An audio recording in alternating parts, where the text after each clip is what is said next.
Tyler Aki from ESPN 1000. What's up, man? How you doing? I'm good, Will. Thanks for having me on again. Appreciate you. Always tuning in and hanging out with us every single night. Oh, absolutely. So let's go ahead and look at this Final Four coming up on Saturday. So I'll take you back right before the tournament for ESPN 1000. You had in the Final Four Alabama, Duke, Houston, and UConn.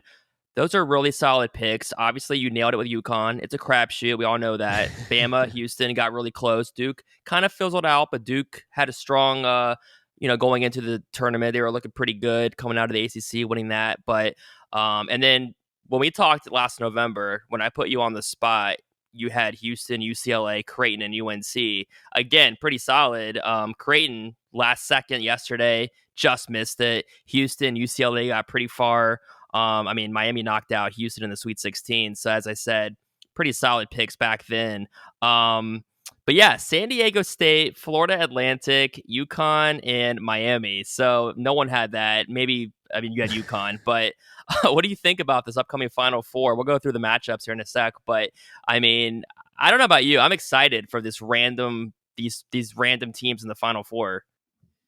Yeah, I know some people are disappointed. Some people will say they're not going to watch because of it. I just think it's the new era of college basketball. Now, do I think we're going to get three random schools in every single year? No. I think we're probably going to ultimately have Final Fours where there's probably two or three significant powers and then maybe one surprise team in there. But I just look at this field and like I'm not upset by it. Like, would I have liked to see maybe an Alabama or a Houston or a Kansas in the fold of it, a Duke, a Kentucky? Sure, I think this field probably could have used one or two more blue bloods to kind of build some intrigue and whatnot. But I think it kind of shows too for a kid who's trying to make their college decision when they're 17, 18 years old.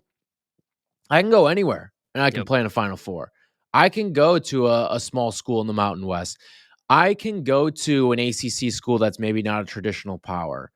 I can go to a mid-major school and we're still going to have a chance to go to the Final Four. And or I can pick the blue blood route as well. I think it just kind of opens up the field for everyone. I would have liked to see one or two significant teams just because I think just the cruel nature of the NCAA tournament isn't the best way to decide a champion, but that's also part of why we love it as well. Yeah, I think it'll probably. Who knows what it'll look like next year? But I think this season was just so random anyway. Houston for the most part seemed like maybe the best team. Alabama right there with them, and then some other teams. But it never felt like we had one true dominant team like Baylor, Gonzaga a few years ago, right?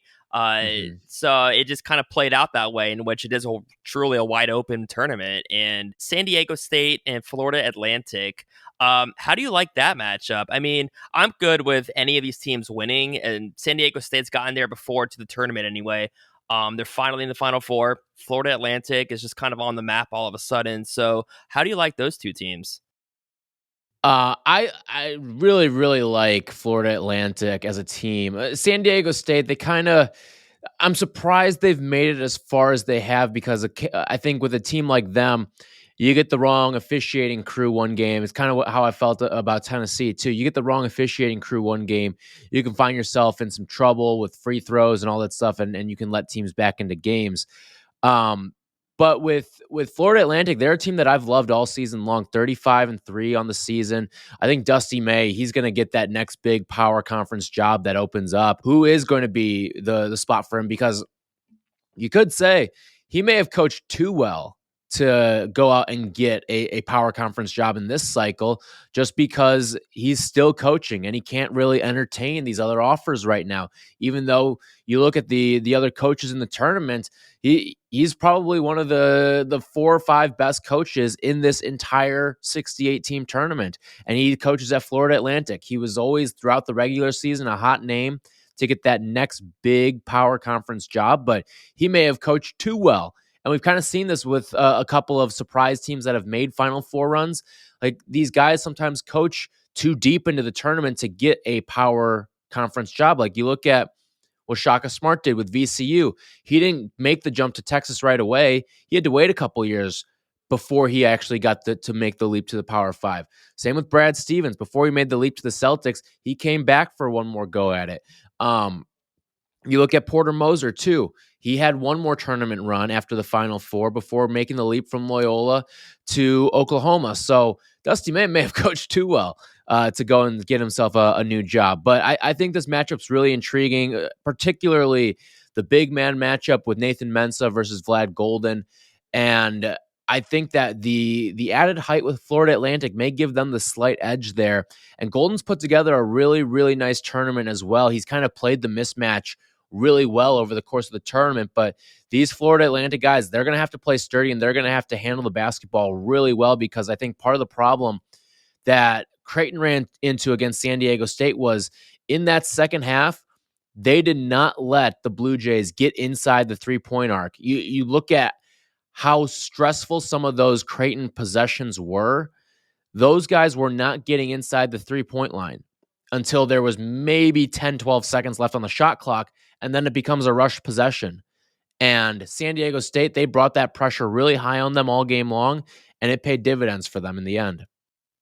Yeah, Florida Atlantic is the Cinderella of these teams, I guess, but they're a 9 seed, so it's not like they were like a 15 or a 14 or whatever, but still FAU. I mean, no one could have seen that coming. If you were to reseed this tournament, where would you have placed FAU instead of I mean, would you have cut them at 9 or had them, a little bit higher?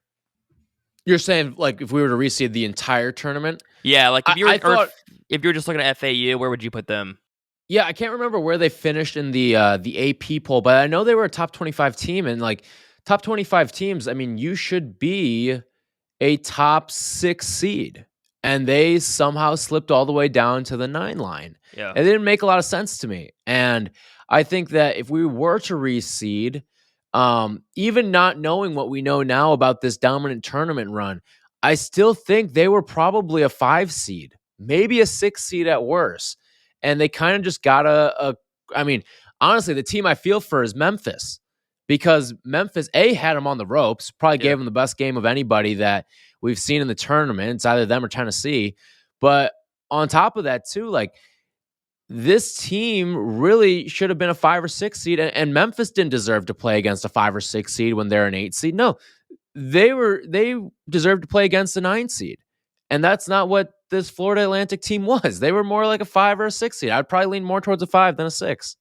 And they won 35 games this year, and they had only won 19 last year, 13, 17, 17. So all of a sudden they pulled 35 wins out of, I mean, they just kind of arrived. No doubt about it. And that's kind of goes to what all the credit that Dusty May deserves for what he's done as the head coach is he has built this program over time, and he's doing it at what I've heard is the toughest job in all of Conference USA.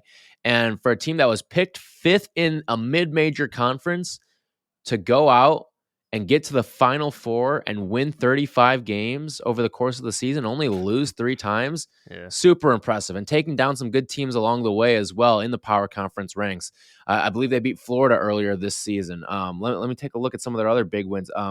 But yeah, like, they went out and they played some teams too over the course of their schedule, and they challenged themselves a little bit. Like, I'm looking right now, they faced during the course of the season, including in their conference, which featured a couple of top 50 KenPom teams like North Texas and UAB, but like, they went out and beat these teams. They beat Florida, they beat South Alabama, they beat UAB, they beat North Texas.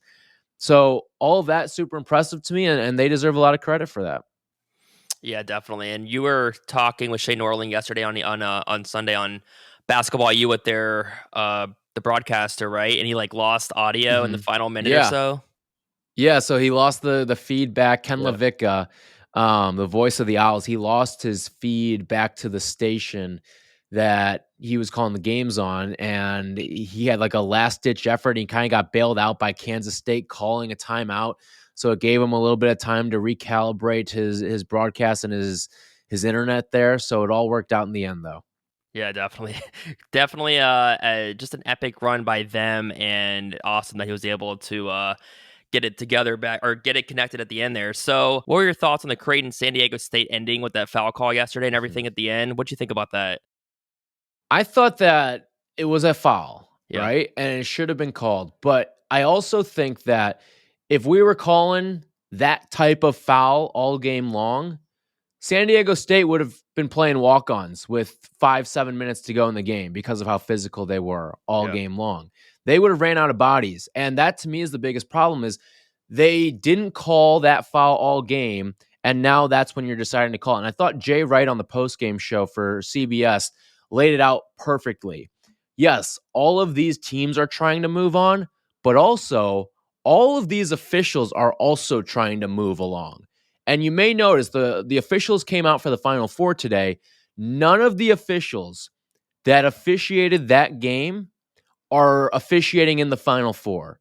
And I think a big reason why is because of the lack of calls and then ultimately the call that was made at the end there. So these guys are officiating for their jobs as well in this NCAA tournament. It's survive in advance for them too. So when you've got a game that's officiated like that and it's officiated like it's a cage match for the first 39 minutes and 50 seconds, well, and then you take it out of the cage match there, like what's the Creighton guy supposed to do? He's been able to get away with that. That foul's probably been committed against him the entire game as well. So it's a tough way for the game to end.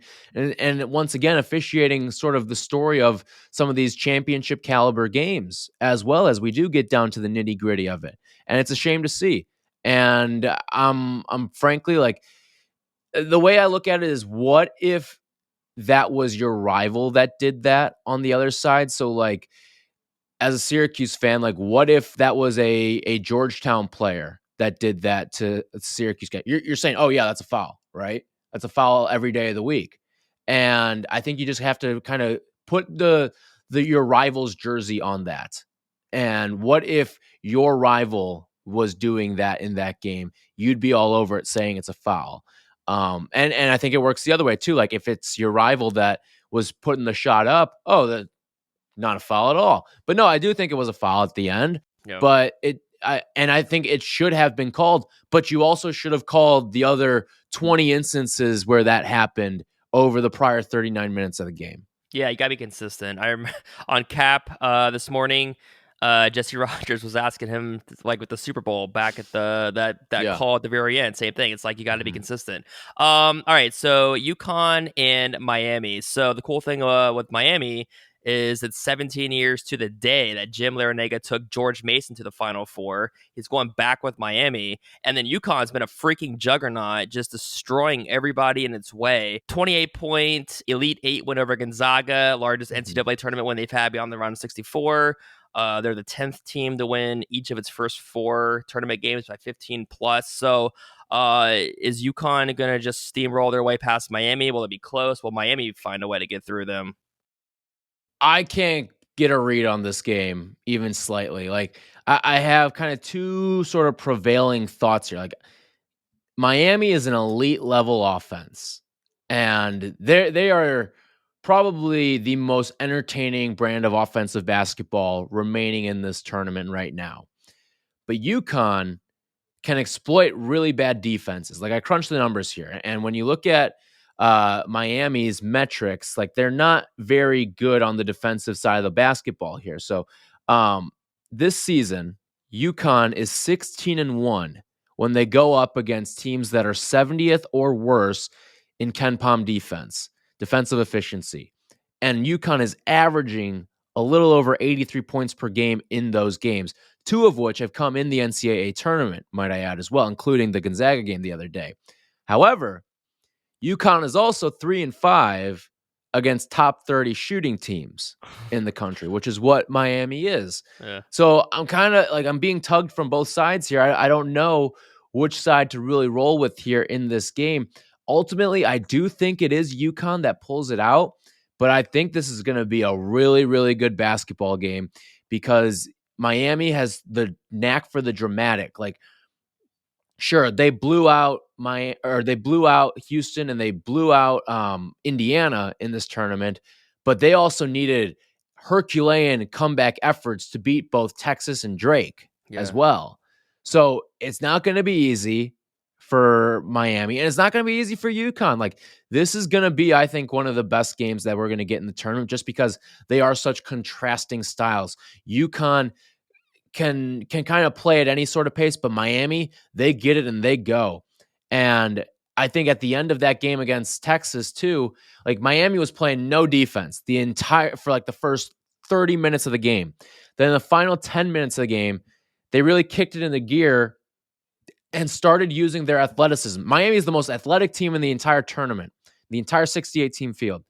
But they started to use their athleticism to create turnovers in those final 5-10 minutes of the game, and create transition opportunities and get some lead outs, and just try to run past that Texas defense. And it worked.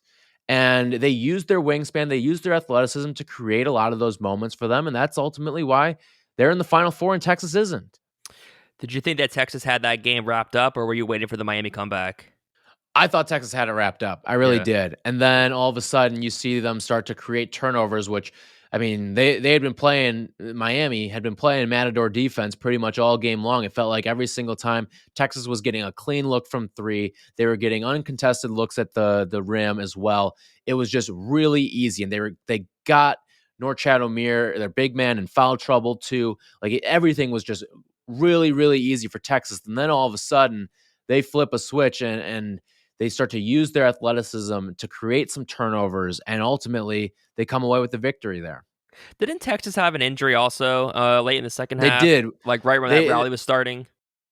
So they had an injury before. It was actually at the end of their win against Xavier. Dylan Dessou had a bone bruise, and honestly, I thought that we would see Texas get absolutely mauled on the boards, but that was actually far from the case. Norchad Omier got in a little bit of foul trouble early on, and that kind of took him out of the game a little bit. The Miami big there, and Dessou's absence really wasn't felt. So I don't think, if you're Texas, you can really pin Mhm. an injury on that loss there. I think you actually looked better in the areas where Dylan Dessou was going to help you in those games. In some of these games, like Norchad Omier, I think he finished with like 9 rebounds in this game, but in the tournament, he's had performances of 13, 14, and 17 rebounds prior to that. And they actually kind of contained him. So I think in the end, not having Dylan Dessou, I'm not going to say it was addition by subtraction, because I don't think that's the case, but they weren't hurt in the areas where Dessou was going to help them. And so you thought that UConn probably has, like, if you had to guess, UConn probably gets the final edge there in that matchup. Yeah, I would lean with UConn, but I do think it is going to be one of the better games we've seen in this tournament. And yeah, UConn. So I looked it up. I heard it yesterday on the national ESPN show, but this is their 6th Final Four, and they have 4 titles since 98-99, which leads everybody. Which, at least, 4 championships, crazy. But and they're kind of this weird title or bust type team where they either get to the tournament, make a run, or they get bounced. But either way, so UConn against who? San Diego State or Florida Atlantic?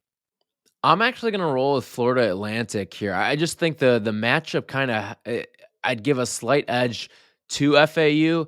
I think they can handle physical teams. Like, FAU, remember, took out Tennessee, and Tennessee's going to play with that same level of physicality that San Diego State's going to bring. And so it's going to be nothing new to this FAU team, to those FAU guards. And I think the key is going to be, when San Diego State punches, and they quite literally may punch you, when they punch, does FAU have the punch back? And I've seen them have the punch back in them. So I'm going to roll with the Owls getting there to meet up against UConn in the final. And then UConn wins it all, or do you go with South or with Florida Atlantic?